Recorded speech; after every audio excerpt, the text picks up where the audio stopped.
Anda kembali menyaksikan Nusantara Siang. Pemirsa, lagi-lagi kader partai politik pemegang jabatan publik, kepala daerah kembali terjerat kasus korupsi.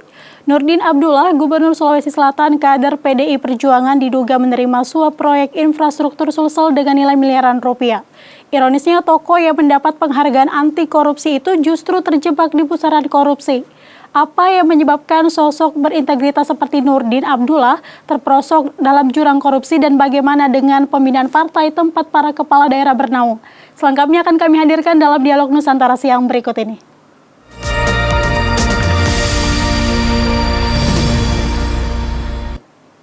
Dan saat ini siang ini sudah tersambung dengan kita pengamat politik Firman Nur. Selamat siang Mas Firman, apa kabar? Selamat siang, baik, kabar saya baik, terima kasih. Terima kasih sebelumnya sudah bergabung Mas Firman. Iya.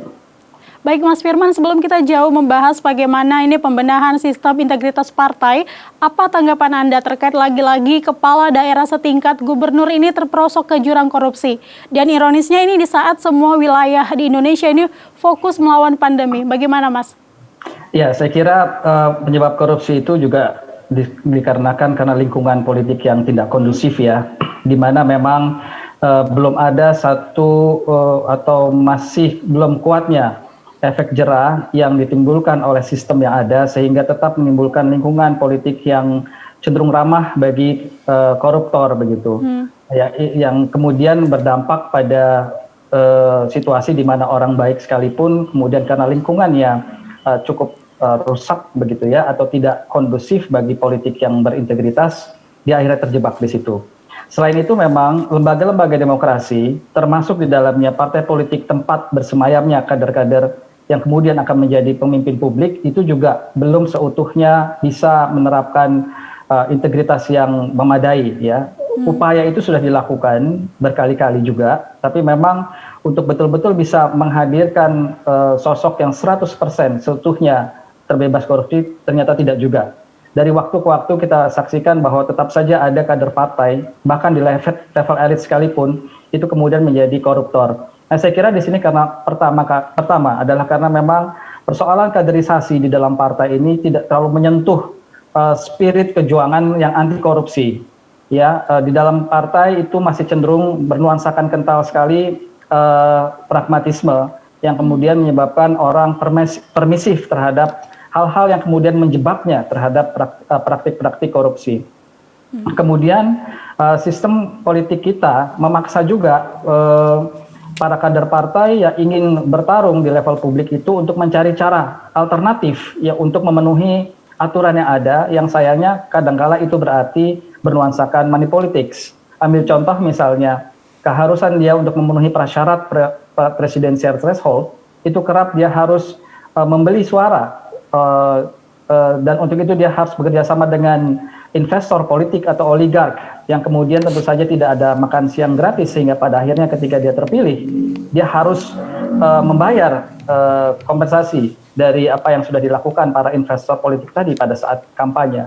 Nah, hal seperti ini lingkungan kondisi lembaga-lembaga demokrasi yang belum cukup kuat kelembagaannya termasuk kaderisasinya hingga sistem yang terkait dengan pemilu dan sebagainya itu menjadi hal-hal atau variabel yang kemudian menentukan mengapa kemudian ada orang-orang yang tadinya baik kemudian menjatuh menjadi seorang koruptor begitu. Baik, ini Mas Firman, kita ketahui bahwa sosok Nurdin Abdullah ini beberapa kali menerima penghargaan sebagai tokoh anti korupsi. Namun nyatanya ini penghargaan yang dia terima ini tidak menjadi jaminan bahwa dia tidak terjerat dalam kasus korupsi. Ini ada apa Mas Firman? Ya, karena temptation ya, godaan untuk menyalahgunakan kekuasaan itu tetap ada ya. Dari waktu ke waktu persoalan yang dihadapi oleh Pak Nurdin Abdullah ini terkait dengan korupsi politik, penyalahgunaan kekuasaan, dan itu memang tidak ada jaminan bahwa orang itu akan selamat ya begitu saja dari jebakan ini. Saya kira memang mungkin saja ada faktor-faktor yang terkait dengan individu gitu ya, tapi saya kira karena sistem selama ini memberikan peluang, apalagi kalau kemudian posisi gubernur atau pemimpin eksekutif katakanlah begitu cukup kuat tanpa ada satu kontrol yang bermakna atau berarti dari baik dari legislatifnya ataupun dari masyarakat secara umum, ini memang akan membuat godaan itu semakin besar, begitu ya, untuk kemudian dia dia manfaatkan untuk kepentingan dirinya. Dan juga memang tidak ada kontrol dari lembaga-lembaga demokrasi di sekeliling dia. Partai-partainya itu tidak juga mungkin memberikan peringatan atau memberikan dorongan untuk selalu kuat dalam menghadapi godaan itu. Yang terjadi adalah kadangkala elemen-elemen di dalam partai sendiri menjadi pihak yang kemudian menggosok-gosok sehingga orang tadi jatuh dalam praktik korupsi, begitu. Ini artinya ada kesulitan dalam mengontrol diri pribadi dan juga kurangnya pengawasan parpol, seperti itu, Mas? Iya, ya, saya kira ini faktornya kompleks ya, faktor internal dari dirinya sendiri, tapi juga saya yakin ini juga terkait dengan faktor eksternal. Karena bisa jadi kalau faktor eksternalnya kuat, artinya sistemnya baik, lingkungannya sehat, kemudian penegakan hukumnya juga oke, niat individual yang rusak itu bisa tercegahkan, katakanlah begitu. Tapi karena ini adalah situasi yang secara internal mungkin ada kebutuhan dan secara eksternal itu sangat tinggi temptation-nya, sangat tinggi godaannya, peluangnya sangat besar, sehingga muncullah perfect storm ya, yang kemudian karena kombinasi eksternal internal ini menyebabkan orang itu kemudian ya melakukan korupsi, begitu. Baik, Mas Firman, sejauh ini bagaimana menurut Anda sistem kaderisasi partai untuk menjunjung tinggi integritas kadernya, Mas?